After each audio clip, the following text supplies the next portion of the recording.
on, guys? I hope you guys enjoyed our last video that we just did of a Ferrari F12 TDF. If you haven't, checked that out with the link above, or definitely check it out after this video. But today we have a legendary car to show you guys, and it involves me going from another German car to the next. So this is our Mercedes-Benz SLS AMG, really the German hot rod that they have made. And I'm going to show you guys why later on the video when we get on it. So a brief history on the car that this car is based off of, which is the Gullwing 300 SL, dates back way back in 1952 when they used to race it back in basically all the races, Le Mans, Nürburgring. It won everything except for one, the Mille Miglia. I hope I did not mispronounce that, but they actually lost to a Ferrari by about 4 minutes. They honestly probably could have won if it wasn't for the fact one of the lug nuts on the wheels didn't come off while they were trying to change the tires, but they took that loss very personally. They made a more refined version of the 300 SL, which was an animal. It won basically all the races it was then entered to, and they figured, why not we make a production version of the 300 SL? So in 1954, 2 years later, they actually made a full production car for the public. Very successful car, very powerful car at the time, producing about 240 horsepower compared to this car's almost 600 horsepower. By the time, there really wasn't very much competition. You really only had the Porsche 356 and the Chevy Corvette, which only made about 150 horsepower, so it was a huge milestone for Mercedes. So that car was built on a tubular chassis, so it's a lot more lightweight solution for them. By the way, SL in 300 SL stands for super light. I don't think a lot of people knew that. Regardless, they made the door sill very wide and large. It probably would have looked a little weird if they had a traditional door. Basically, it was impossible for them to do that, so they actually made it go up, inventing the gull-wing doors that we all know today. And they actually later made a more refined version, the 300 SL Roadster, a little bit different tubular chassis. They can actually put a normal door on it, and the door sill was not that large, but you still see that on the newer ones like the SLSs and the SLSs convertibles. They have a very large door sill on the coupes and a normal door sill on the convertibles. A lot of people like to think that that Mercedes, the 300 SL Gullwing, is the most iconic car for the Mercedes brand. In my opinion, I think the CLK GTR is definitely up there, but to most, it is considered to be the most iconic car of that period as well. And just like that car being a pivotal thing in Mercedes history, this is too in modern day times, the SLS AMG. The really significant thing though about the SLS is this was the first time AMG alone was able to make their entire car themselves. Unlike the SLR, where that was just the AMG motor and basically everything else, including the construction of the car, was made at the McLaren factory, this was an idea given by Mercedes to AMG. They got a clean sheet of paper, and it all starts off with underneath the hood. So let me just open this up for you guys.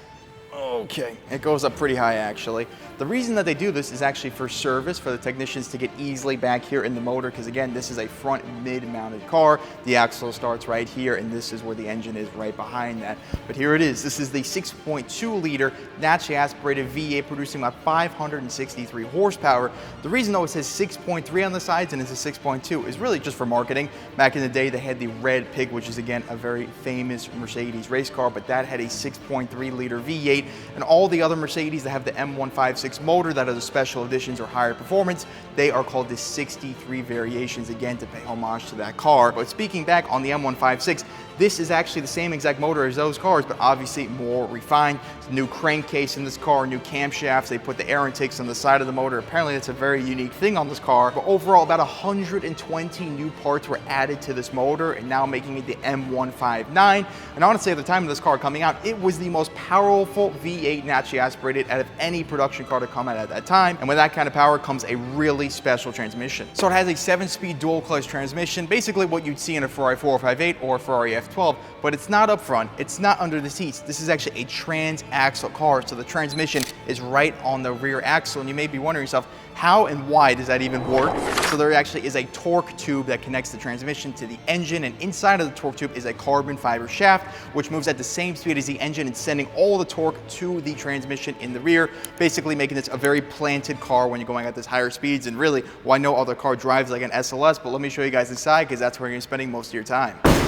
So now I'm sitting inside the classic red leather interior, and it's very simplistic and minimalistic. You got all your buttons in a square-like center right here. I know that this is all carbon fiber as an option, but me personally, I like this aluminum style finish, or maybe it is aluminum, I'm not quite sure. You got all of your dials on the dashboard, which actually basically match this kind of material, and I really like these dials with the red needles on it. But something that gets overlooked are these air vents. They're beautiful with the same kind of aluminum style finish, and they look like something you'd see out of an airplane. And you got your gear selector down here that allows you to change different driving settings, so you can go comfort, Comfort, Sport, Sport Plus, and manual mode. Underneath that is the engine start stop button, which glows red every time you get in the car. Awesome design. The traction control button, which will not be pressed today. The wing up and down button, but this car has a Black Series wing on it, so I will go further in detail later on in the video. The AMG button right underneath that allows you to do individual suspension changes, and you can set it up with that button right there. Your slidey center console right here with the cup holders, and actually right behind that is another compartment. In the event that the red button for some reason doesn't work to start the car, you can turn it on with the keyhole back here. And a common misconception about this car is having the door slam on your head. I personally do not mind it because I feel I'm already so low in the seat in this car, and not to mention they have a cutout for your head right inside the door. The only car that I really feel kind of claustrophobic in is probably the 4GT with the roof basically coming to slice into your head, but overall, this interior is really aged well. And for a design that's based off a car from the 50s, they really outdid themselves here. Basically, every angle you're gonna see from this car, you're gonna see a new line on it, and it's pretty hard for me to believe that this car was introduced in 2009 at the Frankfurt Auto Show, which is about 15 years ago, but honestly, I think the side profile of this car is really one of its best attributes aside from the gold wing doors, but obviously, this is not your regular SLS right here because this car has the Black Series body kit on it. Ironically, it's finished in iridium silver, but honestly, I think that's one of the best colors to get on these SLSs because what is the 300 SL most notable for? Being in silver, but what's included in the Black Series body kit? All new front and rear bumpers, side skirts, hood, everything. But let's start off on the front here on the bumper. So they completely redesigned the front bumper here. A ginormous carbon fiber front spoiler up front. Definitely do not want to hit that. These nice carbon fiber canards poking out of the sides and a nice little carbon fiber piece right above the vent. Going onto the hood right here, they're going to change it in that carbon fiber finish. And I love these two stripes going down the center. If you see on a 300 SL, they have the same kind of setup, but just a lot thicker on that car. Coming down to these beautifully designed wheels, only exclusive to the Black Series, and I think that this was the perfect donor car to do this kit to because it has the carbon ceramic brakes. Very few SLSs, I guess normal ones, got that option because it was $12,500, which was standard on the Black Series cars. Definitely a nice setup right there. Coming to the side of the car, you get this ginormous carbon fiber piece right there. Definitely one of the most exciting things to see on the side of the car. I love that. Really one of my favorite features about the Black Series kit. The side skirt, obviously they're going to change that. It sends air all the way to the back and over the rear quarter panel. Speaking of which, on the other side, it has one of the most beautiful gas caps I've seen on any of the cars. I can't seem to find anything. I've tried looking it up on why they did that or just in general what it is. It has aluminum finish with some bolts holding it into the fender. Overall, I thought that was a really nice feature that doesn't get talked about enough. But going on to this beautiful fixed carbon fiber wing right here, they did an amazing job on the rear end of these Black Series cars. I've never been a huge fan of the super rounded rear end that a normal SLS has, so this really fixed it for me. And this beautiful carbon fiber rear diffuser on the back. You get these nice air vents at the bottom as well, and these quad exhaust tips, which sound amazing, which you're gonna hear right now because we're taking this on the road now.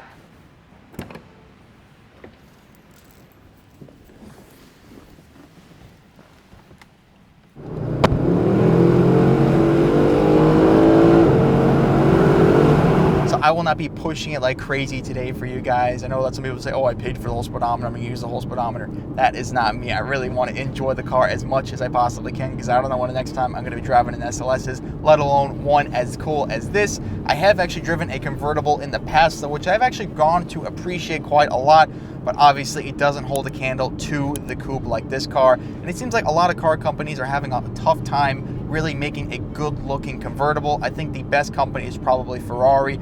All of their convertibles look good, if not better than a lot of the coupes that they make. But honestly, the body lines that this car has just so effortlessly go together. Really, the way that the back end of this car, it's very small, but it actually plants down the power pretty well.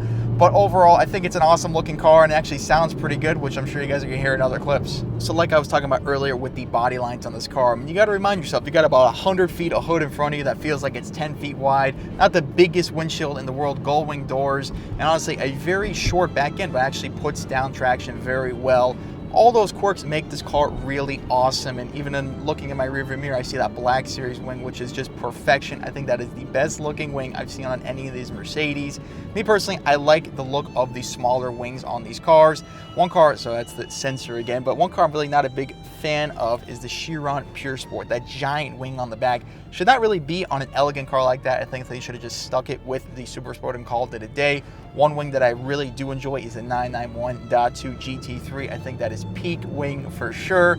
But in my opinion, the wing on this car really is definitely in my top 10 just because how it looks. And something that gets overlooked a lot, I don't see a lot of people talk about, is the fact that this car probably has the touchiest brakes I've ever felt in my life. The second you just tap on it, the car is already stopping on a dime. Only car that I have somewhat comparable to this is probably the SLR, but maybe the fact that this is a very lightweight car with carbon ceramic brakes is probably the action towards that.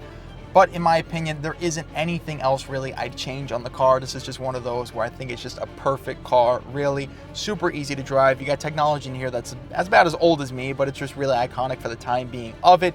You can put the car in Sport Plus mode and it'll make it really stiff, but I'd really only use that when you're going on the track, because in Fort Lauderdale, we got some pretty horrific roads and you go over a speed bump, you're going right through the ceiling. So today, I think we're just gonna keep it in the comfort mode. And whenever you go into a turn, it's flat. I mean, like I said earlier, it's a transaxle car, so the transmission is actually in the rear, so it really gives it some good weight to ratio balance. And even if you were to just nail it down in a straight line, it's very precise with precision. It's not wobbling all over the road. I mean, you could tell this car has a lot of road racing characteristics. And basically the second that you step foot in it, you could tell it was made with a lot more charisma than a normal AMG. And it's pretty unreal the sound that this car makes. And it's honestly kind of sad that AMG or Mercedes will never make a car this cool ever again.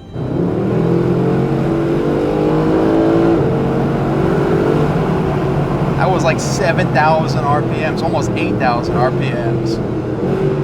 It's pretty good. I mean, this car sounds unbelievable.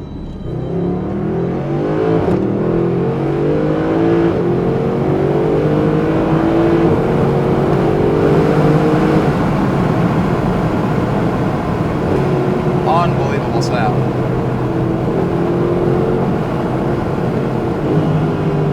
Oh man, it's unbelievable. Overall, I think this is one of the best front engine V8s that you could buy today. Amazing lines, and it really is one of the best sounding cars I've heard. And for just under 300,000, I think this is one of the most terrifying yet fun cars to drive. So definitely shoot us a DM on Instagram or TikTok or any of our social medias, which I'll put down below. Or if you guys want to call us, you can definitely do that at 954-332-7600. But definitely hit that like and subscribe button if you guys enjoyed this video, and be sure to share it with a friend, and I'll see you in the next one.